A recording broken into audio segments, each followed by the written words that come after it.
আসসালামু আলাইকুম দর্শক মণ্ডলী, আমি professor doctor S M Irfan. আজকে একজন ছোট্ট মেহমান নিয়ে হাজির হয়েছি। ওর দীর্ঘদিনের কষ্ট এবং কষ্ট থেকে লাঘব হওয়ার কাহিনী আপনাদের সাথে আমরা শেয়ার করব। তোমার নাম কি বলো তো? আরিশা। আরিশা। পুরো নাম কি আরিশাই না আরও আছে? তাসকিন আফরিন আরিশা। তাসকিন আফরিন আরিশা। তোমার বয়স তো এখন 10 বছর না? কোন ক্লাসে পড়ো? 6-এ। ক্লাস 6 পড়ো, ভেরি গুড। তো তোমার যেটা দেখছি, তোমার অনেক ছোটবেলা থেকে তোমার টয়লেটের সমস্যা না? জি। একদম 4 বছর বয়স, এখানে আমি যেটা দেখছি 4 বছর বয়স থেকে কি সমস্যা হতো বলো তো দেখি? আমার টয়লেট হতো না। টয়লেট একদম হতো না। তারপর কি করতো তোমার আম্মু বা আব্বু? তোমরা কি করতো? কিভাবে করাইতো? স্যালাইন দিয়ে, ডোজ দিয়ে, স্যালাইন দিয়ে ডোজ দিয়ে টয়লেট করতে হতো না? এনামা দিয়ে। আচ্ছা, এগুলো এনামাতে সেই 4 বছর থেকে তোমাকে স্যালাইন দিয়ে, ডোজ দিয়ে, এনামা দিয়ে নানাভাবে টয়লেট করানো হতো। স্বাভাবিক টয়লেট হতো না? না। ও আচ্ছা আচ্ছা, তাহলে তোমার টয়লেট হতো না। টয়লেট না হওয়ার নলে তোমার কি সমস্যা হতো? বুক ব্যথা করতো। আচ্ছা, আর কি বমি হতো না? বমি হতো, বুক ব্যথা করতো। খাওয়া দাওয়া খেতে পারতা? খাওয়া দাওয়া খেতে পারতো না। তাহলে খাওয়া দাওয়া খেতে পারতো না, বুক ব্যথা করতো, তার স্বাভাবিক কোনো টয়লেট তার হতো না। এনামা দিয়ে অথবা ওই তাকে যে আমাদের লেক্সেটিভ স্যালাইনগুলো আছে, স্যালাইন খাওয়ায় বা সাবুজিটরি দিয়ে তার টয়লেট করানো হতো দীর্ঘ 6 বছর। অর্থাৎ তার বয়স যখন 4 বছর তখন থেকে স্বাভাবিকভাবে ডাক্তার সাহেব এটাকে জন্মগত একটা সমস্যা মনে করেছে। করে 2024 সালে তার একটা অপারেশন হয়েছিল। অপারেশনটার নাম হচ্ছে, অপারেশনটা হয়েছিল হার্টস্প্রাংস ডিজিজ নামে একটা রোগের জন্য। পেডিয়াট্রিক সার্জনরা করেন, অর্থাৎ জন্মগত বায়ুপথের একটা রোগ, যে রোগের জন্য এই অপারেশনটা করা হয়। তো স্বাভাবিকভাবে এটা কোথায় হয়েছিল? এটা ঢাকা মেডিকেলে। এই হার্টস্প্রাংস ডিজিজের অপারেশনটা ঢাকা মেডিকেল কলেজে হয়েছিল 2024 সালে। আচ্ছা, তো অপারেশন হওয়ার পর তারপর কি হলো? তারপর কি টয়লেট হয়েছিল তোমার? হ্যাঁ। তারপর টয়লেট হয়েছিল? হ্যাঁ, 1 বছর টয়লেট হয়েছে। 1 বছর হয়েছিল। আচ্ছা, অপারেশন হওয়ার পর তার 1 বছর টয়লেট হয়েছিল। তোমার তো এদিকে কোনো পায়খানা রাস্তা তো করে নাই? পেটের দিক দিয়ে পায়খানা রাস্তা করেছিল। আচ্ছা, পায়খানা রাস্তা দিয়ে অপারেশন করেছে, আবার পেটের দিকে পায়খানা রাস্তা করেছিল। 3 মাস পর ওইটা বন্ধ করে দিয়েছিল না? বন্ধ করে দেওয়ার পর আবার টয়লেট হয়েছিল পায়খানা রাস্তা দিয়ে না? পায়খানা রাস্তা দিয়ে 1 বছর টয়লেট হলো, হওয়ার পর আবার তার বন্ধ হয়ে গেল। তো একটা কি অবস্থা, একটা জটিল অপারেশন কিন্তু, কারণ পাইপথে অপারেশন হয়েছে, আবার একটা আলিওস্টমি নামে একটা পায়খানা রাস্তা তার করে দিয়েছিল। তো সেটা আবার একটা অপারেশন করে বন্ধ করেছে, তারপর টয়লেট হলো, আবার তার বন্ধ হয়ে গেল। বন্ধ হয়ে যাওয়ার পর আবার তোমার সেই আগের মতো না, এনামা করে বা স্যালাইন খাইয়ে তারপর তোমার টয়লেট করতে হতো। সমস্যাগুলো আগের মতো হলো, তোমার যে বুকে ব্যথা করতো, পেটে করতো, তারপরে এইগুলো হলো। তো এটা একটা অত্যন্ত কষ্টদায়ক ব্যাপার। ছোট্ট একটা বাচ্চা, তার জন্ম থেকেই এত কষ্ট, টয়লেট হয় না, খেতে পারে না, ব্যথা ইত্যাদি। তখন যখন আমার কাছে আসলো, আমি দেখলাম যে অ্যাকচুয়ালি এটা একটা রোগ, যেটা যদিও হার্টস্প্রাংস ডিজিজের জন্য অপারেশন করেছে।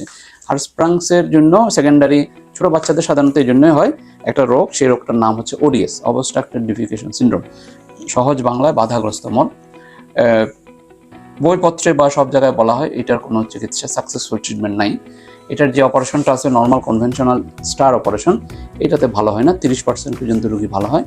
আর এছাড়া বায়োফিডব্যাক, তারপর হচ্ছে সাইকোথেরাপি ইত্যাদি নানা রকম ট্রিটমেন্ট আছে, কোনোটাতেই আসলে সফলভাবে ভালো হয় সেটা বলা যায় না। আনপ্রেডিক্টেবল রেজাল্ট, অর্থাৎ অনিশ্চিত ফলাফল।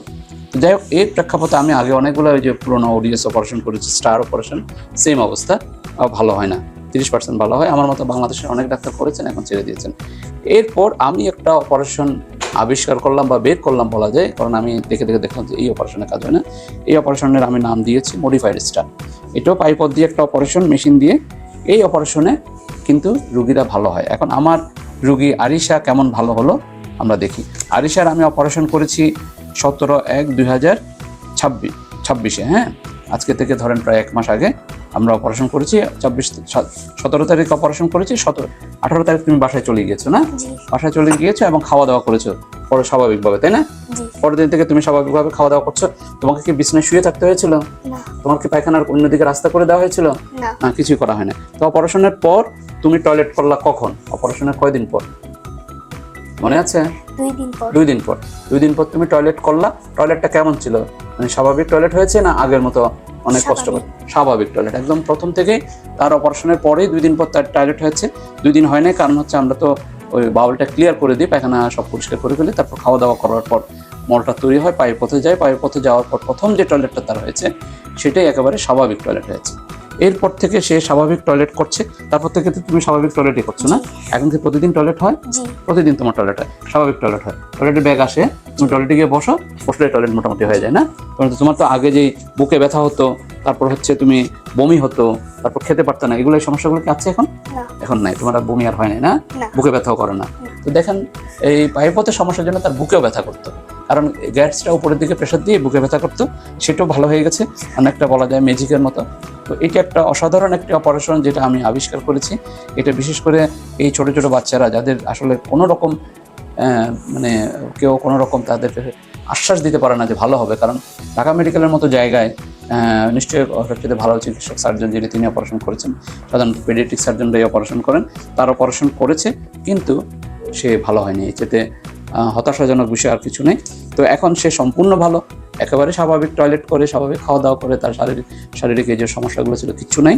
এবং ইনশাল্লাহ আমার অভিজ্ঞতায় আমরা যে হাজার হাজার অপারেশন করেছি, এখানে ওডিএসের এখানে আমি কয়েক হাজার অপারেশন করেছি, সবগুলো রোগীর 90% রোগী, আমি বলি 90% রোগী 90%, এবং যারা ভালো হবে তাদের 90% বা তার বেশি ভালো হবে, ও 100% ভালো হয়ে গেছে। তো সবগুলো রোগী ভালো হচ্ছে, ভালো হবে, হাজার হাজার রোগী এখানে ভালো হচ্ছে। তো এছাড়া আমার বাদ বাকি যে অপারেশনগুলো লেজার দিয়ে পাইলস, অ্যানাল ফিশার, ফিস্টুলা, সবগুলো রোগী আমার এখানে বলা যায় সারা পৃথিবীতে এই দুইটা বিষয় অর্থাৎ ওডিএস এর চিকিৎসা একমাত্র আমার এখানে, আমি যত ইন্টারনেট ঘেটে দেখেছি আর কোথাও এত সাকসেসফুল অপারেশন নাই।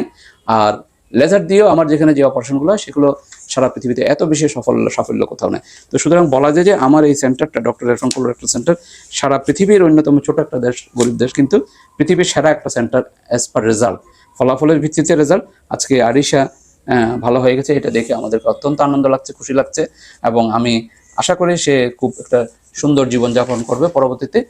তো আরিশা, তোমার খুব মঙ্গল কামনা করছি, হ্যাঁ, ভালো থাকবে। হ্যাঁ, তো ধন্যবাদ দর্শক মন্ডলী, আপনাদেরকেও ধন্যবাদ।